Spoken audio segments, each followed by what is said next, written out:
Muy bien, vamos a estar viendo la epístola a Primera Tesalonicenses esta tarde. Algunos saben, los que saben de fotografía, yo no sé mucho de eso, saben de esos lentes que se le ponen a las cámaras como para enfocar mejor, ¿verdad? Mientras más le ponen sus lentes, hoy Mariela me estaba explicando un poco de eso esta tarde en la cámara, mientras más lentes le ponen, tú puedes enfocar a mayor distancia y puedes bajar la cantidad de lentes para entonces enfocar a menor distancia. En la carta a los tesalonicenses, Pablo está enfocando a una iglesia que ha estado muy bien, ha empezado muy bien, tiene ciertas virtudes. Quiere enfocarlos a que vivan a la luz de la eternidad, a la luz de la venida de Cristo, y que se desenfoquen de esos problemas diarios que le estaban afectando en el día a día, algunas persecuciones que tenían. Pablo quiere que dejen de ver el ahora y enfoquen su vista a la eternidad o a la luz de la segunda venida de Cristo.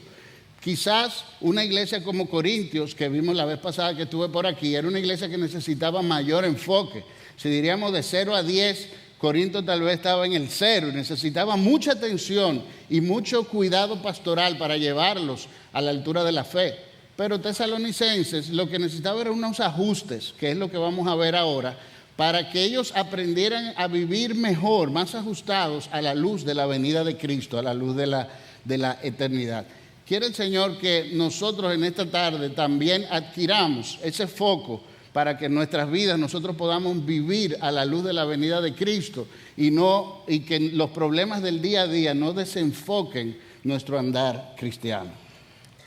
Algunos de ustedes habrán recibido algunas de estas hojas para un material de apoyo para poder hacer algunas anotaciones, y en la parte de atrás van a poder ver una pequeña estructura. Como siempre decimos, las estructuras de los libros varían mucho de autor a autor. Ustedes pueden encontrar, quizás John MacArthur puede hacer una estructura más grande, pero esta es una estructura quizás fácil de recordar, y cuando usted vaya a leer el libro tal vez le ayuda a pensar mejor cómo fue que Pablo estructuró su carta, dicho sea de paso. Así que ahí también les dejamos esas notas para más adelante. Estamos viendo las epístolas paulinas. Ahora mismo vamos a ver hoy Primera Tesalonicenses. La carta de Filipenses, ustedes habrán notado que se saltó. Pastor Salvador quiere de una manera, con un corazón pastoral, quiere él dar esa carta de gozo y contentamiento cristiano. Así que más adelante ustedes estarán viendo esa carta de Filipenses que le falta. Pero hasta ahora vamos por aquí, por Primera Tesalonicenses, revisando esas 13 cartas paulinas del Nuevo Testamento. ¿Qué Primera Tesalonicenses? ¿Quién es el autor? Bueno, en la misma carta inicia diciendo Pablo, Silas y Timoteo. Pero definitivamente, como ustedes ven la forma de escribir que habla en primera persona siempre, es evidente que era Pablo el que estaba hablando, además de las cosas que dice. Era muy, muy especial de Pablo hacia ellos. El lugar, él está en Corinto, en su segundo viaje misionero. Habían plantado la iglesia de Tesalónicas no hace mucho tiempo, quizá habrían pasado meses, pero el libro de los Hechos todavía se estaba escribiendo, estaban viviendo todas las historias del libro de los Hechos.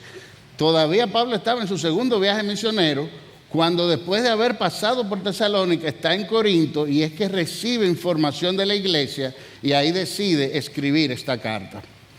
Es una de las cartas más tempranas que habrá escrito Pablo, entre el 51 y el 54 después de Cristo. Su propósito es motivar a los hermanos por ese buen desempeño que habían empezado. Era una iglesia nueva, es un prototipo de iglesia, no conocían, es probablemente la segunda iglesia de Europa en ese tiempo. No había muchas iglesias, pero ellos habían empezado de una buena forma.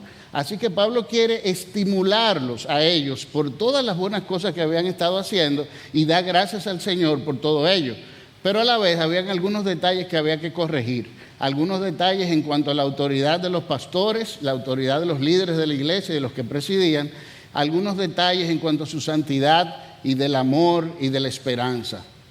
Así que el tema podemos decir que es la alabanza por la firmeza y crecimiento de la nueva iglesia gentil en medio de esas persecuciones romanas que tenían, y corrección de algunos errores en cuanto a lo que es la autoridad de los pastores y algunos asuntos escatológicos.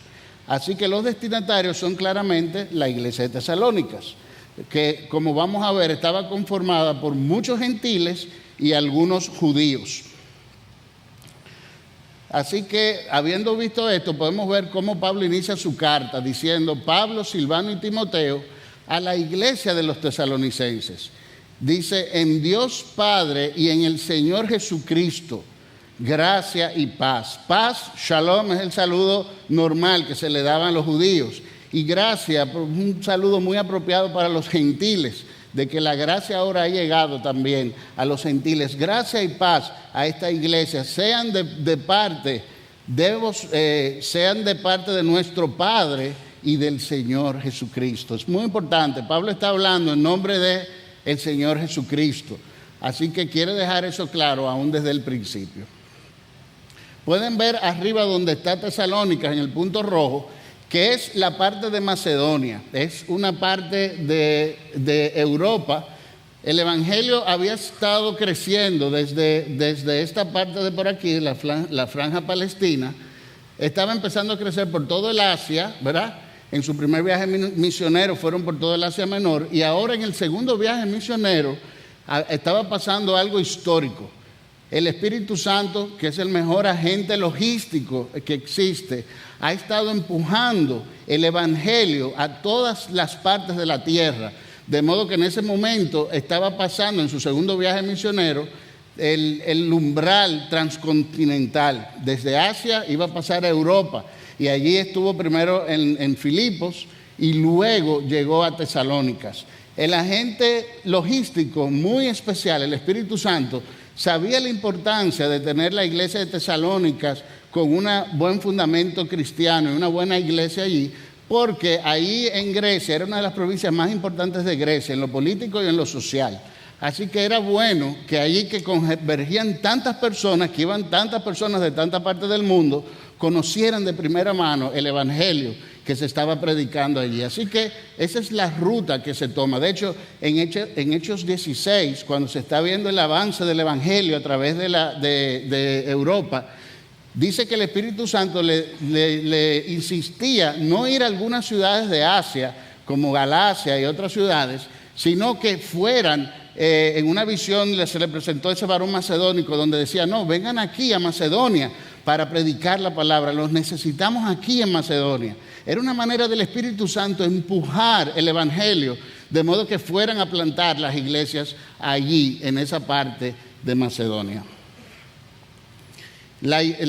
Si hiciéramos una línea del tiempo, los primeros 100 años de la historia, esta sería una de las primeras cartas escritas. Está tan al principio del inicio de las escrituras de las cartas, que prácticamente, como decíamos ahorita, el libro de los Hechos todavía se estaba viviendo mientras esta carta estaba siendo escrita y enviada. ¿Quiénes eran los destinatarios? Bueno, hemos hablado un poquito de ellos. Son los miembros creyentes de la iglesia que estaba en Tesalónicas.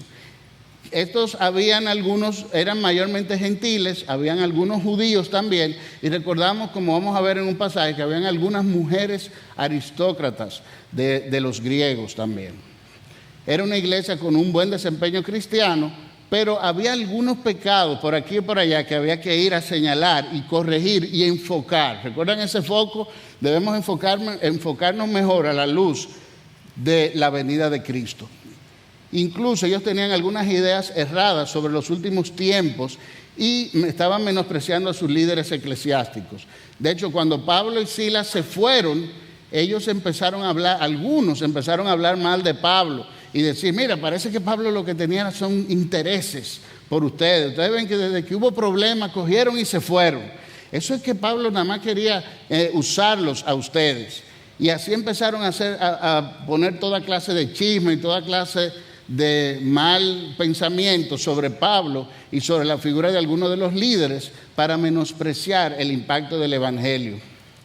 Así también estaba pasando que algunos, con la fuerte persecución que estaban recibiendo, algunos de los hermanos se estaban muriendo en medio de la persecución.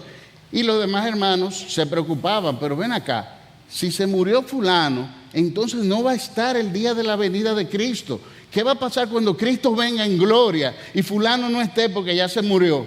De hecho, ese es uno de los mensajes que Timoteo le lleva a Pablo para que Pablo regule en su carta de cómo van a ser un poco los acontecimientos de la segunda venida y para calmar un poco esa preocupación que tenían con relación a sus hermanos que estaban falleciendo en la persecución. Esta es una vía actual de lo que sería la vía Ignacia, que es una vía importante que cubre toda la parte de Macedonia. Se había hecho unos 200 años atrás por los romanos y era una vía muy importante para el comercio. Por esa vía llevó Pablo el Evangelio, el Espíritu Santo más bien llevó a Pablo para llevar el Evangelio a Europa y a muchas de las ciudades o provincias que estaban allá. Macedonia tenía, Tesalónica era la capital de una de las provincias de Macedonia que tenía ciertas libertades con relación a Roma. Podríamos decir que hasta cierto punto era un poco independiente, pero ustedes saben que como quiera tenían que estar bien con los romanos. O sea que en ese sentido, por eso había mucha persecución a los cristianos todavía. En especial cuando le decía, mira, fulano está diciendo que Cristo es rey. Entonces ahí se asustaban los romanos y entonces perseguían a los cristianos, porque ahí el emperador era el único que podía ser, el César es el único que podía ser rey o podía ser Dios. Entonces ahí perseguían a los cristianos.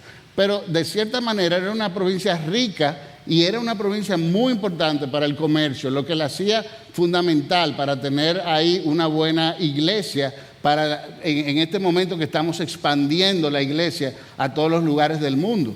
Porque aquí se convergían muchas personas que salían y se iban a otros lugares del mundo.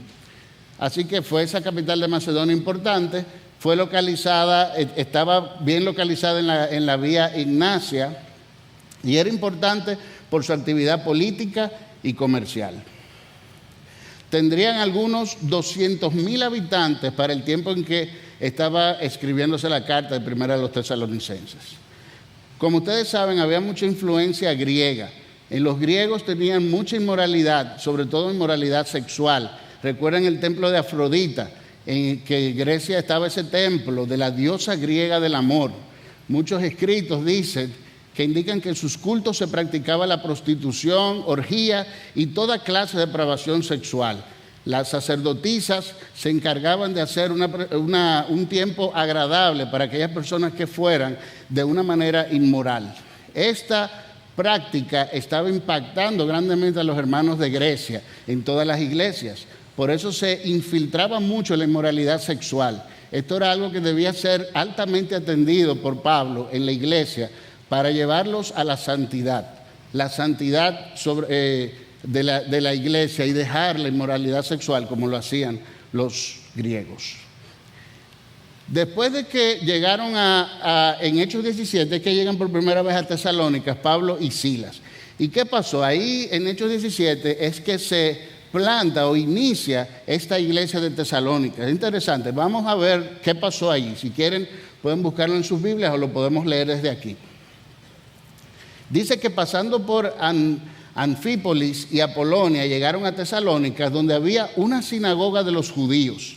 Era donde los judíos, que Pablo generalmente acostumbraba a ir a llevar la palabra primeramente.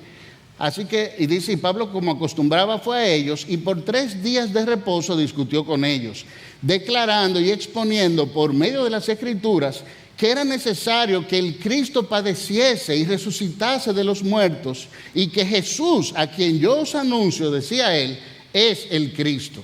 Él fue a los hermanos judíos y le está llevando la maravillosa noticia, el que ustedes esperaban, el ungido de Dios, ese que había sido hablado por los profetas, aquel que ustedes esperaban con ansias que habría de venir para salvar a su pueblo, ese rey glorioso que llegaría. Ese es el Cristo. ¿Y qué noticia le tenemos? Ya llegó, el Cristo llegó y ya estamos implantando su reinado en esta tierra. Estamos haciendo iglesias para Él.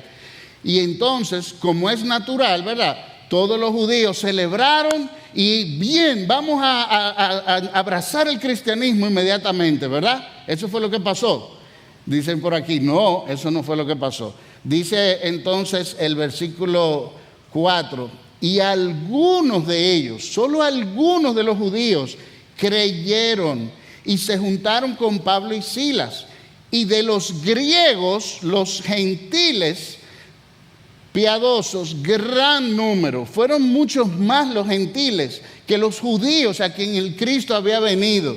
Así que los griegos, muchos griegos que habían piadosos fueron que abrazaron más el cristianismo en ese momento. Y dice, y mujeres nobles no pocas. Algunas mujeres de la alta aristocracia también entraron a recibir las palabras gloriosas del Evangelio. Y dice, y entonces, ¿qué pasó con los judíos que no creyeron? Hermanos, el poder del Evangelio es tan grande que generalmente hay dos acciones que pueden lograr en la persona. O inmediatamente tú descubres la maravilla de la gloria de la justificación de Cristo y cómo ha roto tus pecados, cómo ha disuelto todos tus pecados en la cruz y te ha traído a salvación, y tú vienes delante de Él y te arrodillas en gran arrepentimiento y fe. O tú vienes y haces todo lo contrario. Te indigna porque ves tu depravado corazón y quieres seguir los designios de tu propio corazón. Bueno, los judíos que no recibieron a Jesús, oigan lo que pasó. Dice el versículo 5, entonces los judíos que no creían tenían celos. Tenían celos, dice, esos judíos que no creían, tomaron consigo algunos ociosos, hombres malos, y juntando una turba, alborotaron la ciudad, armaron todo un alboroto en Tesalónicas, y asaltando la casa de Jasón, donde el hermano donde se estaban reuniendo para hacer esta iglesia, para debatir los temas del cristianismo, procuraban sacarlos al pueblo. Y sigue diciendo, pero no hallándolos, trajeron a Jasón y a algunos hermanos ante las autoridades. Trajeron a todos los hermanos que pudieron encontrar y los traen a las autoridades y le dicen, gritando, dicen, estos que trastornaron el mundo. Habían oído de lo que había pasado en Asia, ¿verdad? Ustedes oyeron lo que pasó en Asia, que están trastornando el mundo con esas palabras del Evangelio. Estos ahora que trastornan el mundo entero, también han venido acá, a los cuales Jasón ha recibido. Y todos estos contravienen los decretos del César, diciendo que hay otro rey, Jesús. Y ahí empezaron a poner cosas para traer problemas y alboroto en la ciudad y llevarlos a los cristianos a las autoridades. Dice, y alborotaron al pueblo y a las autoridades de la ciudad oyendo estas cosas. Pero obtenida fianza de Jasón y de los hermanos y de los demás, los soltaron. Ok, ¿qué pasó después con esta iglesia? Hasta ahí termina Hechos 17. Después dice que Pablo y Silas tienen que salir huyendo después de todo este alboroto para seguir visitando otras ciudades de Europa. Entonces, ¿qué pasó? ¿Qué pasó con esta iglesia de Tesalónica entre esto y la carta que escribió entonces Pablo, que es la carta que estamos estudiando? Bueno, venimos aquí, dice que pasaron varias cosas. Por un lado, pasó algo maravilloso. Dice que ese grupo que se estaba reuniendo dejaron a los ídolos que acostumbraban a adorar los griegos paganos y se convirtieron de esos ídolos al Dios vivo y verdadero. Entregaron sus vidas, un gran grupo, ese gran grupo de los griegos que estaban ahí, algunos de los judíos y esas mujeres aristocráticas se convirtieron al cristianismo. ¡Qué glorioso! ¡Qué glorioso! Pero algunos siguieron con la gran persecución, la persecución romana seguía.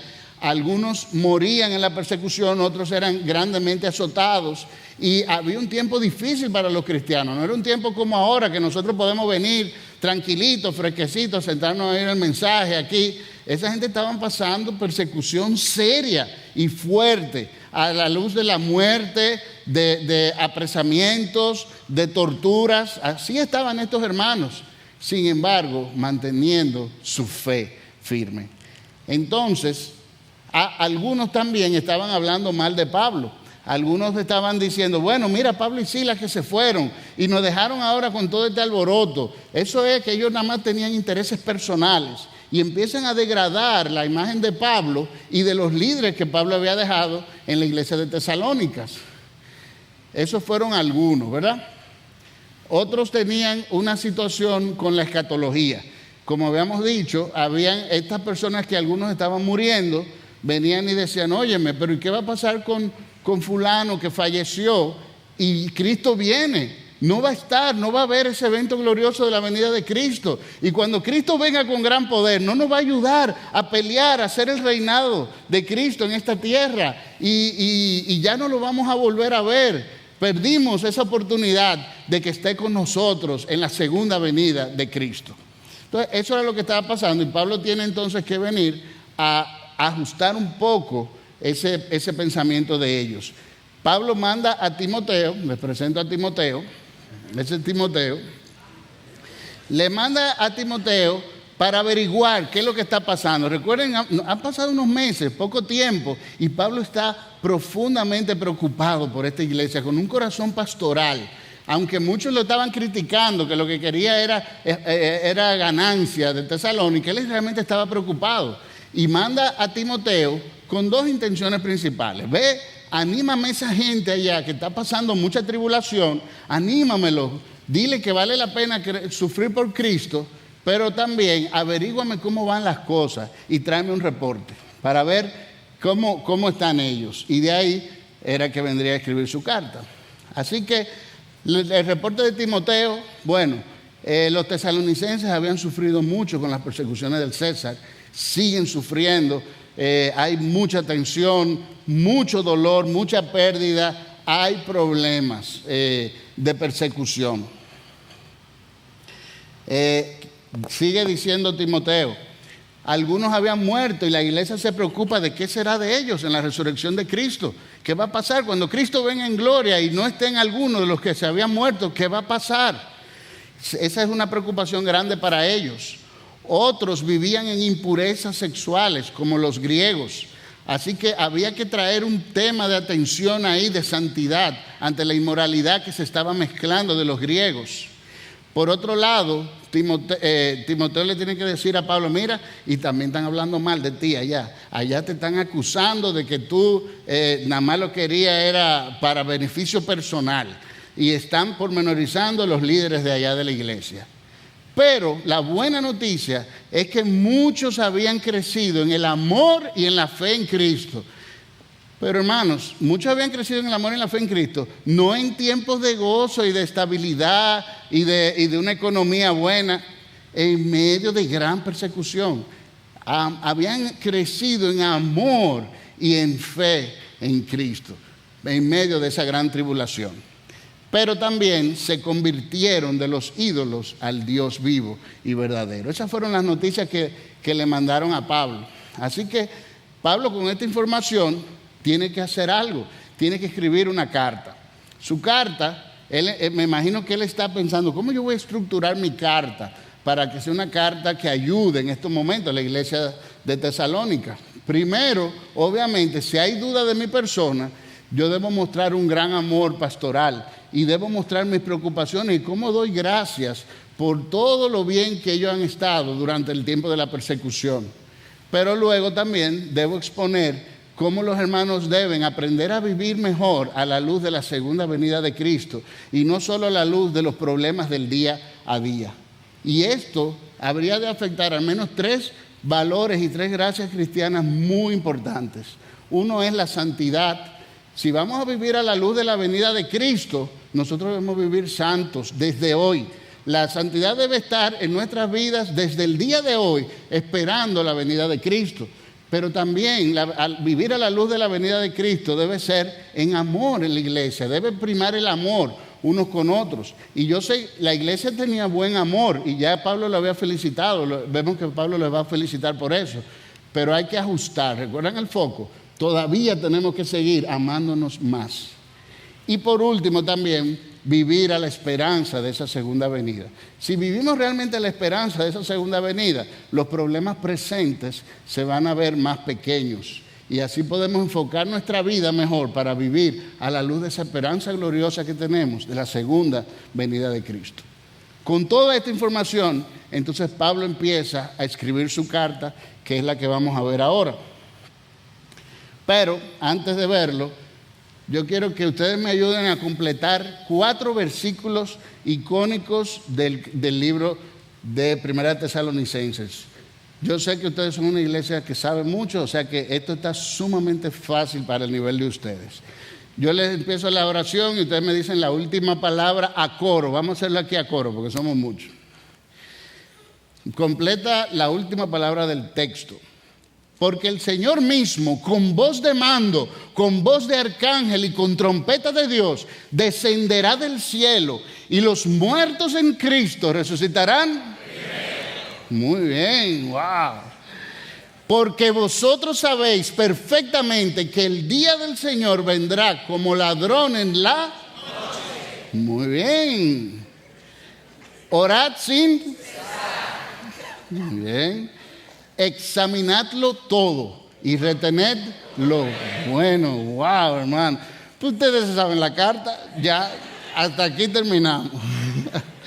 Pero no, es interesante ver cómo Pablo elaboró su carta. Cómo Pablo, ante esta situación, cuál es el proceso de pensamiento que Pablo continúa para hacer la carta. Vamos a verlo. Él primero, definitivamente, tiene que demostrar un amor pastoral y tiene que eliminar toda duda de que él no tenía ningún interés personal con ellos, sino que su interés era llevarles el Evangelio de Cristo y que ellos fueran formados en el amor, en la santidad y en la esperanza de la segunda venida. Y segundo, esos detalles, dudas que Timoteo le había llevado y esas situaciones que estaban pasando allá, tenía que corregirlas. Me encanta la forma de Pablo escribir, como ustedes habrán visto en Romanos, en Efesios, en Colosenses, ahora aquí lo vamos a ver también. Primero, la teología. Esto es lo glorioso del Evangelio. Y después te dice, bueno, habiendo visto esta gloria tan grande, sabiendo tú ahora que el Señor viene una vez y tú tienes esa esperanza viva, entonces ahora debemos vivir a la altura de ese llamamiento que hemos tenido. Y entonces da los principios de cómo eso va a afectar prácticamente nuestras vidas. Así que así podemos decir que está dividida la carta. Muchas personas, muchos de los autores prácticamente hacen ese mismo resumen, uno que otro varía. Algo interesante de ver es que también la carta tiene algunas doxologías indexadas. Empieza con una doxología, en el paso de los 2 puntos hay otra doxología, otra oración a Dios, de alabanza y de gloria, y termina también con otra, lo cual hace como una carta magistral, hace prácticamente una hermosa escritura de parte de Pablo para esa iglesia tan querida y tan amada. Así que vamos a ver el corazón pastoral y ese encomio que tiene Pablo por su iglesia, por la fidelidad de esta iglesia en medio de esa persecución. Aquí Pablo tiene que demostrar que él tiene un corazón pastoral y que el único propósito de él es la gloria de Dios y que ese pueblo sea salvo por su evangelio. Así que empieza esta carta dando esa primera doxología que hablamos, y es esas palabras de acciones de gracias que da Pablo por esa iglesia. Y es tan hermoso, hermanos. Y yo, mientras preparaba y revisaba esto para traerlo, pensaba, óyeme, pero IBCJ es una iglesia que prácticamente está como a la altura de Tesalonicenses, tiene muchas cosas de qué podemos dar gracias. De hecho, nosotros cuando oramos por ustedes damos gracias por muchas de estas cosas que aparecen aquí. Así que qué bueno es que cuando hay una iglesia que no está como a nivel de Corintios, está como Tesalónicos, pero igual tiene que ser ajustada en algunos detalles, ¿verdad? Y eso es lo que Pablo quiere aquí, alabar las buenas cosas que tiene la epístola, pero ajustar, enfocar, ponerle los lentes correctos a las otras cosas que le faltan. ¿Cuáles son esas acciones de gracias? Dice Pablo, bueno, por la obra de tu fe. Tu fe ha sido tan clara, tú has demostrado esa fe tan firme que aún en gran persecución se ha visto como una gran obra de fe por cómo tú has vivido tal persecución. También le dice por el trabajo de su amor. Y es interesante que resalte el amor aquí, porque una de las cosas que va a enfocar ahorita con los lentes es el amor también. Dicen ustedes, yo los felicito y doy gracias por el amor de ustedes. Es un amor que hasta otras iglesias se han beneficiado de Macedonia por ese amor que ustedes tienen, pero su amor tiene que ser ajustado, tiene que ser mejorado, vamos a decir.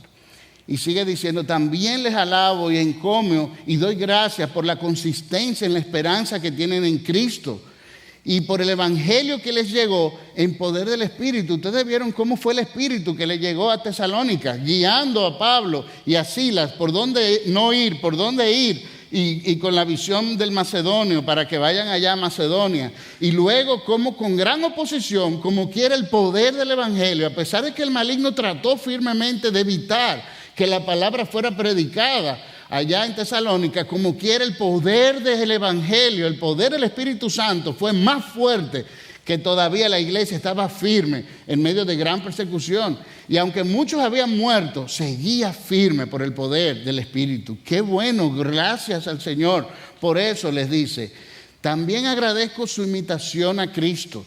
Les dice, recibieron la palabra con gozo en medio de la tribulación. A veces leemos el primer capítulo de Tesalonicenses y leemos así, recibieron la palabra con gozo.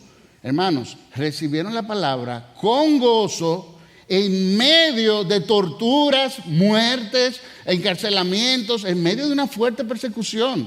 Hermanos, y a veces nosotros mismos nos desmotivamos, a veces leer la palabra o acercarnos a estudiar un libro o venir a la iglesia.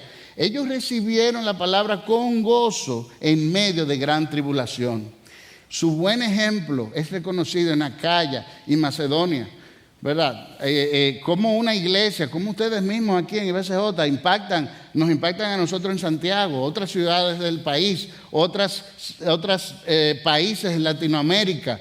Dice, una iglesia que brille el amor y donde está claramente la santidad y se predique el evangelio, va a ser un buen ejemplo a otras iglesias que están alrededor.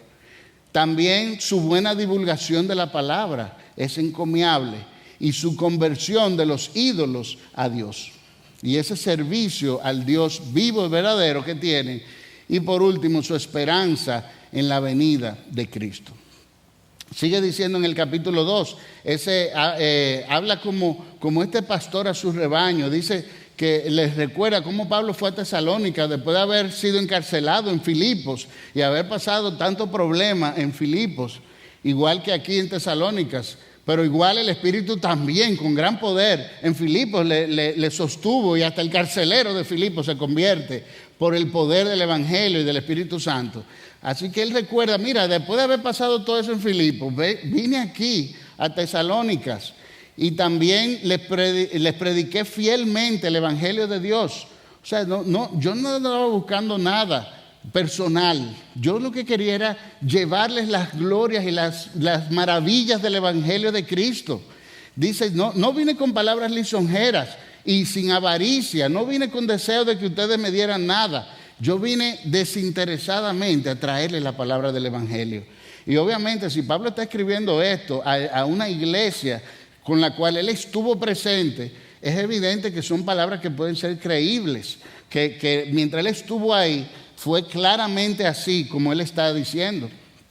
Y sigue diciendo, yo los amé a ustedes con ternura, como una nodriza ama a sus hijos. Y aquí, hermanos, él está quitando todo argumento de aquellos que estaban hablando mal de él, tratando de acusarlo de que él no era digno y de que no estaba haciendo eso con propósitos genuinos. Así que aquí está quitando todo ese argumento de esos que estaban trayendo chismes a su persona.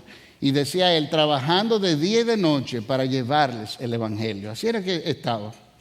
Sí, dice en 1 Tesalonicenses 2:19, porque ¿cuál es nuestra esperanza?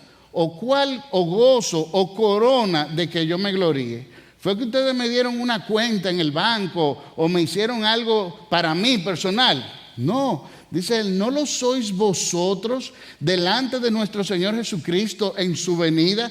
O sea, no hay nada para mí como pastor que me agrade más que poder venir y presentar esta iglesia que plantamos allá en Tesalónica y dedicársela al Señor en su segunda venida y decir, mira aquí la iglesia que se trabajó en Tesalónica para la gloria y la honra del nombre de Cristo. Dice Pablo, vosotros sois nuestra gloria, vosotros sois el gozo. Ustedes que han aceptado la palabra.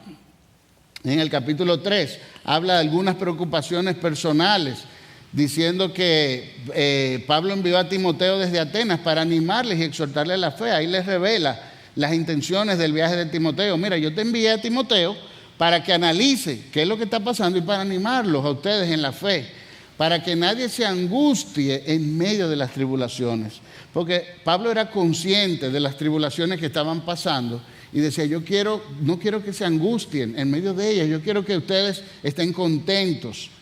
Y dice que para que el tentador no gane terreno en ellos.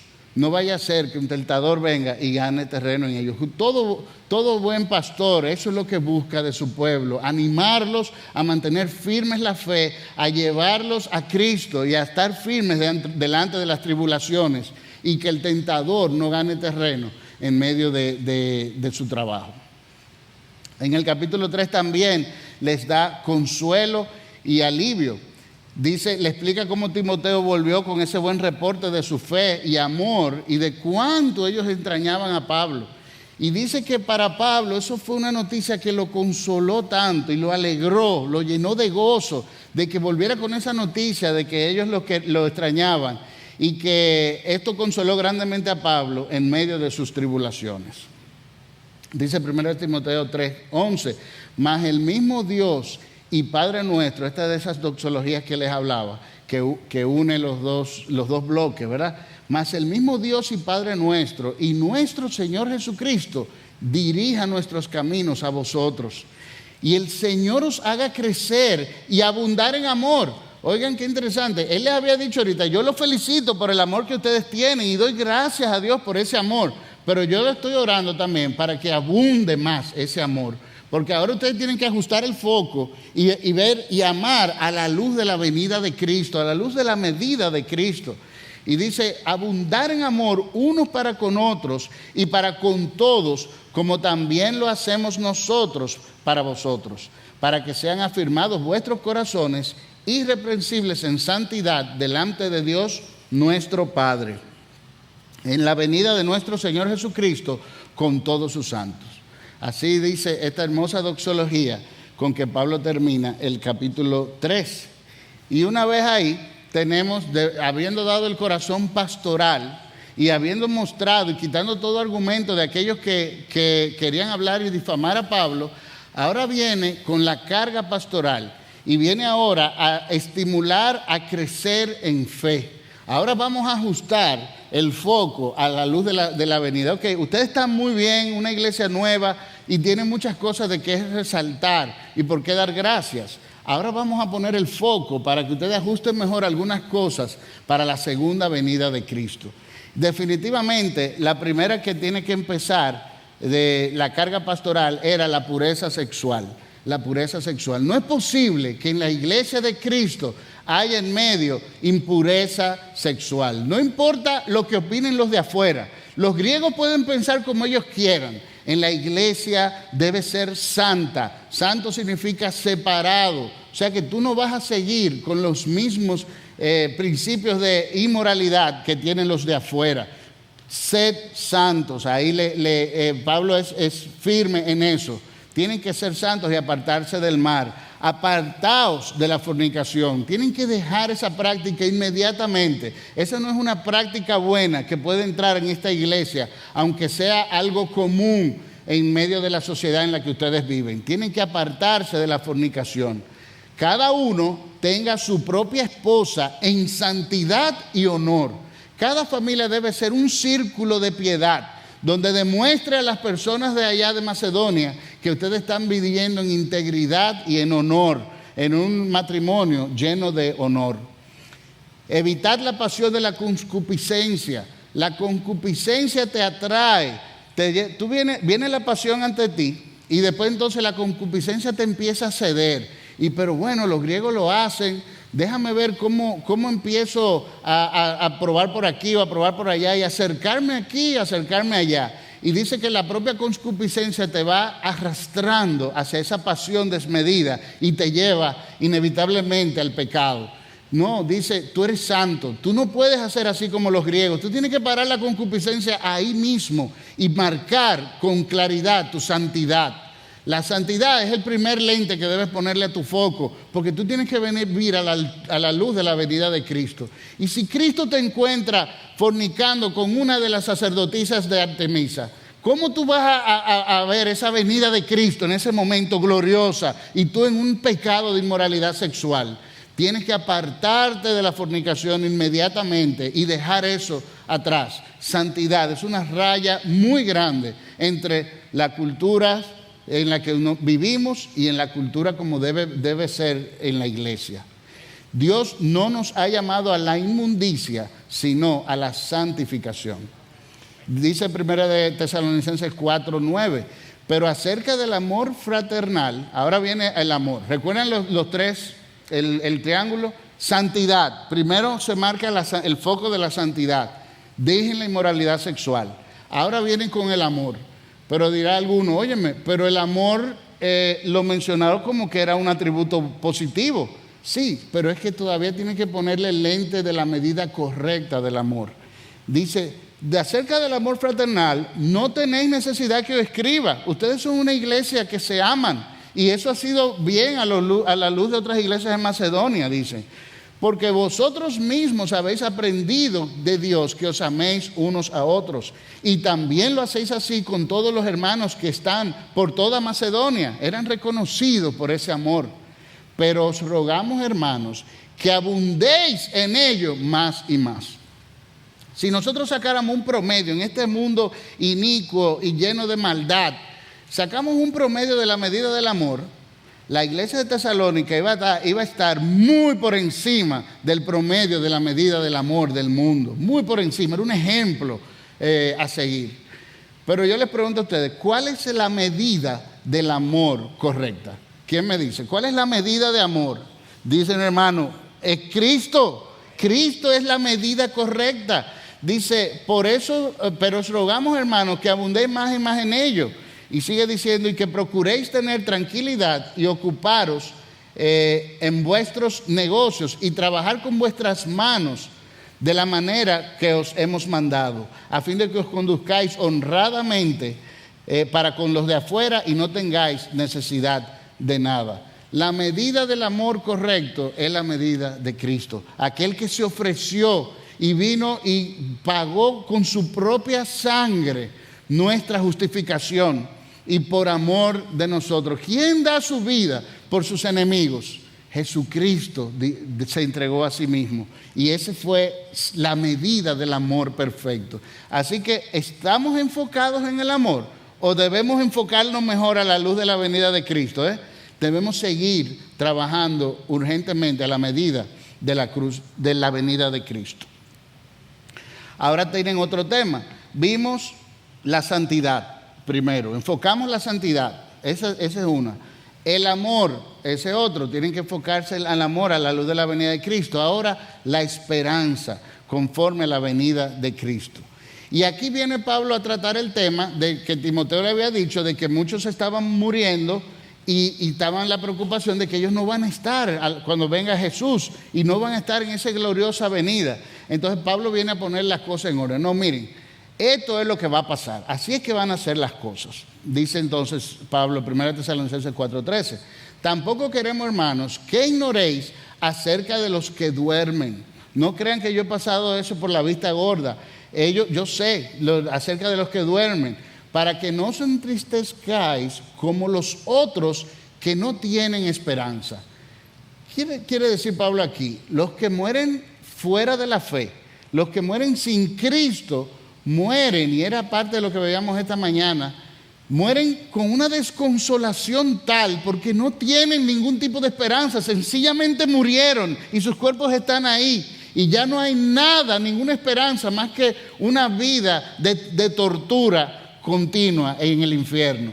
Pero los que mueren en Cristo es una historia completamente diferente. Mueren con una esperanza viva de que van a estar abriendo sus ojos a las glorias inmarcesibles de nuestro Dios y reinar por siempre con Él. Es muy diferente, tenemos una esperanza muy grande cuando el creyente que muere, sabiendo esto, que también estará reinando en la gloria y le veremos allá también. Dice el versículo 14, porque si creemos que Jesús murió y resucitó, dice, ustedes tienen una fe grande de que Jesús resucitó, pero no creen que es suficiente poder para resucitar a los que han muerto. Dice él, si creemos que Jesús murió y resucitó, así también traerá Dios con Jesús a los que durmieron en él. Él tiene ese mismo poder de levantar a los muertos de sus tumbas en ese acto de resucitación, como Él nos mostró a toda la humanidad, y llevarlo en gran gloria el día de su venida. Dice Él, por lo cual os decimos esto en palabra del Señor, que nosotros que vivimos, que habremos quedado hasta la venida del Señor, no precederemos a los que durmieron. Ustedes están tristes por los que durmieron.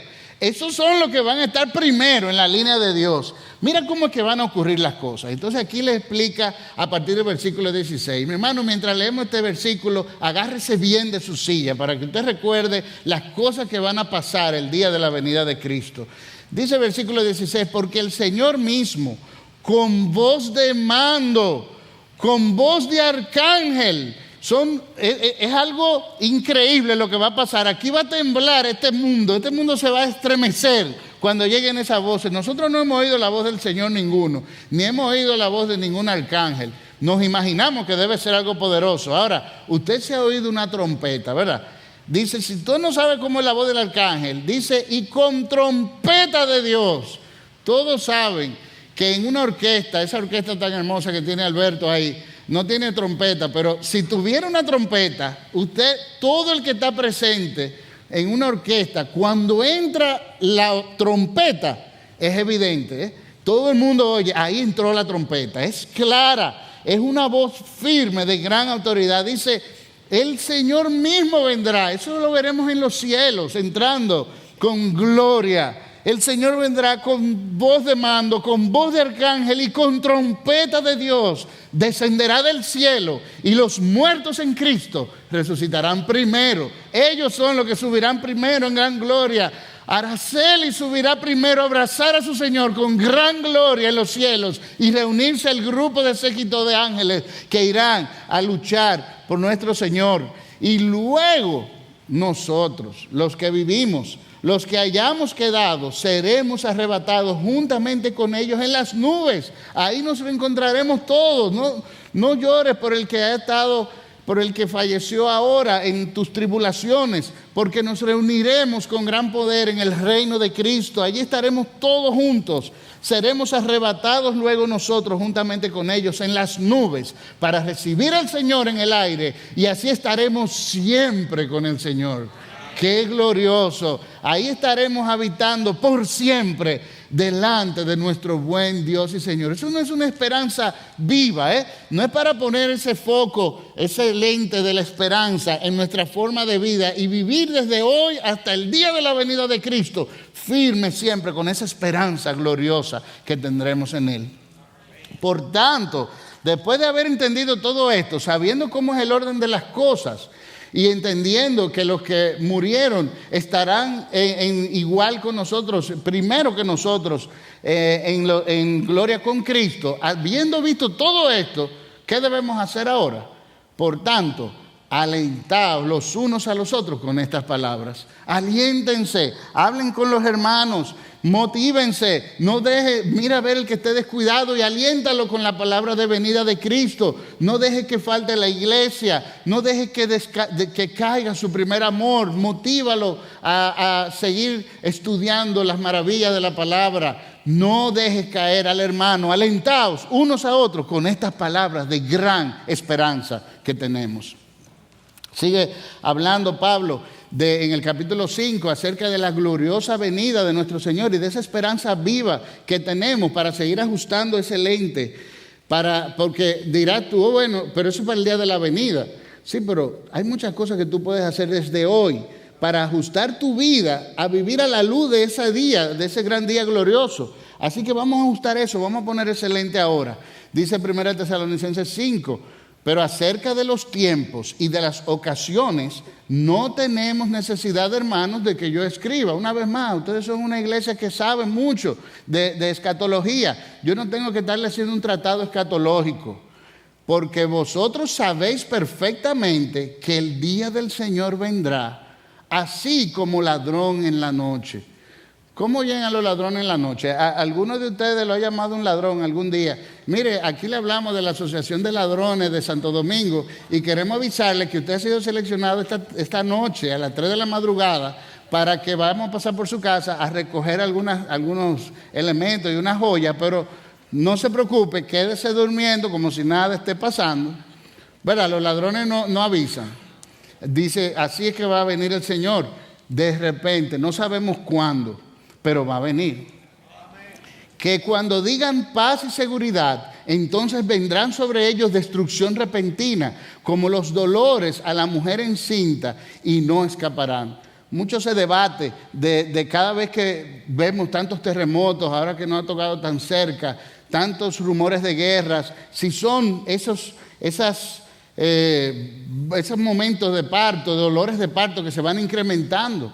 Y cada vez la historia se va a ir incrementando cada vez más en estas cosas, pero no sabemos el día que realmente va a llegar, no sabemos hasta cuándo va a ser eso, pero sí sabemos con certeza de que vendrá. Y vemos el mundo que se está acercando hacia esas cosas. Y dice, mas vosotros, hermanos, no estáis en tinieblas, para que aquel día os sorprenda como ladrón. Ustedes no tienen que vivir en tinieblas. Si vivieran en tinieblas, entonces ahí sí, el día, no importa cuándo llegue, les va a caer descubiertos. Tienen que vivir a la luz de Cristo. Porque todos vosotros sois hijos de la luz e hijos del día. No somos de la noche ni de las tinieblas. Por tanto, no durmamos como los demás, sino velemos y seamos sobrios. Vive tu vida hoy y cada día a partir de aquí, mirando la luz del día de la venida de Cristo. ¿Cómo tú quieres que Cristo te encuentre el día de su venida?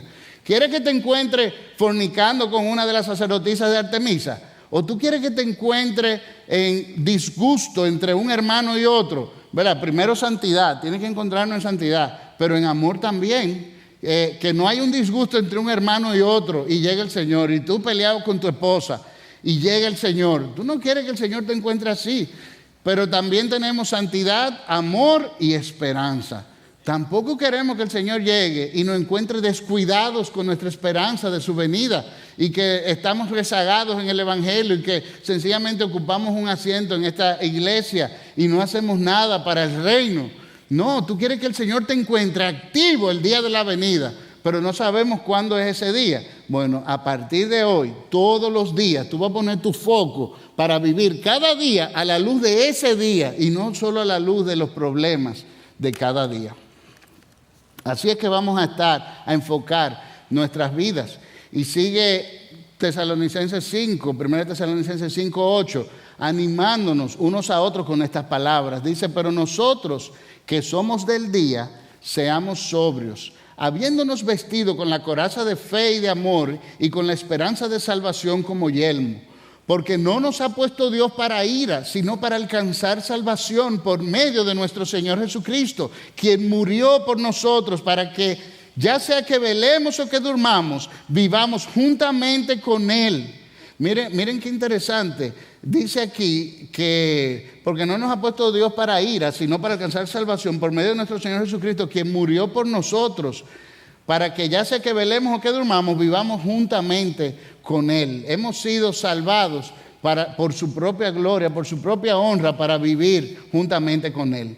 Por lo cual, animémonos unos a otros y edificaos unos a otros, así como lo hacéis. Estas son palabras que deben llegar a nuestros corazones para que nos alentemos unos a otros y nos recordemos, señores, el Señor viene pronto. Tenemos que vivir vidas a la altura del llamamiento a la cual hemos sido llamados.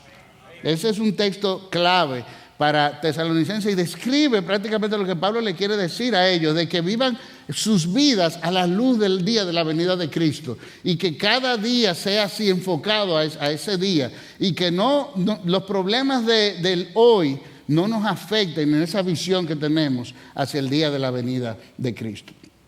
Pero por último, y habiendo visto eso, todavía nos queda una carga pastoral y en ese capítulo 5 termina con una serie de enseñanzas cortas, de frases cortas que son frases que nos van a ayudar a vivir a la altura de ese día, o sea, de vivir enfocados en la santidad que fuimos llamados a tener, en el amor que debemos tener a la medida de Cristo y en esa esperanza viva que Él nos ha dado. Así que vivid en paz. Y empieza dando elementos cortos, hermano, pero cada uno de estos elementos, por corto que sea, es un elemento como para uno meditar un día entero o un buen tiempo y poner en acción cada una de esas enseñanzas que pide aquí.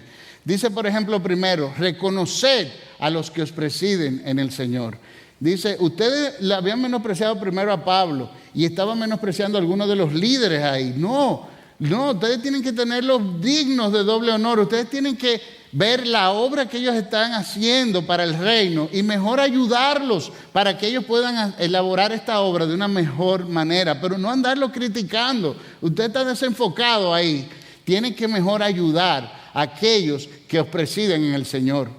Dice, tenerlos en mucha estima por causa de su obra. No dejen, si usted oye que están hablando mal de uno de sus líderes, de aquellos que presiden, no deje eso, háblelo ahí mismo y corte el chisme. Y mejor vamos a tenerlo en doble estima, porque ellos están llevando la palabra del Evangelio. Vamos a ayudarlos mejor a que ellos tengan un tiempo de modo que puedan dedicar todo su tiempo para la enseñanza y para la expansión del reino de Cristo. Ayúdalos, no andes en chisme en contra de ellos. Tened paz entre vosotros. Dice también entre ustedes, eso es lo que debe reinar, la paz. Amonestad a los ociosos. Amonestar. En la segunda carta se va a desplegar otro problema fuerte, de que algunos ociosos no querían trabajar porque el Señor viene y dice, ay, ya yo voy a dejar esto, el trabajo. No, ponte a trabajar. Amonesta a los ociosos y que en sus trabajos trabajen a la luz del Evangelio en el que ellos han sido llamados. Alentad a los desanimados. Mira, no dejes que estas persecuciones afecten a algunos de los que no están aquí. Mejor búscalo, estimúlalos a que vengan a venir a la gloria, a vivir a la luz de la venida de Cristo. Sostén a los débiles. Sed pacientes con todos. No seas tan intolerante, sé paciente. Estamos juntos en esto. No pagad mal por mal, es otro. Estad siempre gozosos, siempre gozosos. Orad sin cesar, ustedes conocían ese versículo. Dad gracias en todo. No estén con un espíritu de queja. El que vive a la luz del día de la venida de Cristo, no se queja tanto de problemas de este día. Se enfoca mejor a lo que realmente va a pasar en los últimos días y vive más a la luz de la eternidad. No apagues el espíritu, no te dejes desanimar, no dejes que muchos se están desanimando por las persecuciones, no lo apagues, anímate, estimúlate a vivir para la gloria de Cristo. No menosprecies las profecías. Mira las palabras del Antiguo Testamento en este caso, pero nosotros ya tenemos un compendio completo. No las menosprecies, estúdialas. Ahí hay palabras ricas para ti. No menosprecies las Escrituras. Examinadlo todo y retened lo bueno. No estés siguiendo la corriente de este mundo. Tú examina, pero solo retén lo bueno. Absteneos de todo mal. Y el Dios de paz os santifique por completo con todas estas cosas. Habiendo visto la venida de Cristo y poniendo tu foco correcto en esa venida, entonces aplica todos estos mini mandamientos, vamos a decir, que son cortos, pero de gran importancia para vivir en armonía todos los miembros de la iglesia. Ahí termina la carta, pero viendo Jesús en el libro, toda la palabra nos lleva a Jesús. Bueno, definitivamente Jesús es nuestra fuente de consuelo y esperanza. En Cristo tenemos esa esperanza viva y gloriosa que así como Él resucitó, todos resucitaremos en aquel día y nos uniremos a ese séquito glorioso. Es en ese día maravilloso en el que Jesús venga y le veamos cara a cara por primera vez, y a partir de ahí tenemos esa esperanza firme y certera de que reinaremos por siempre con Él. Eso debe llenarnos de consuelo y de gran esperanza. Esa debe ser nuestra única esperanza en esta tierra. Y no pensar en nuestras cuentas bancarias, en nuestros amigos o familiares que nos puedan ayudar. No, tu esperanza, Cristo. Esa es tu esperanza, el Señor. Cristo libra a los creyentes de la ira venidera.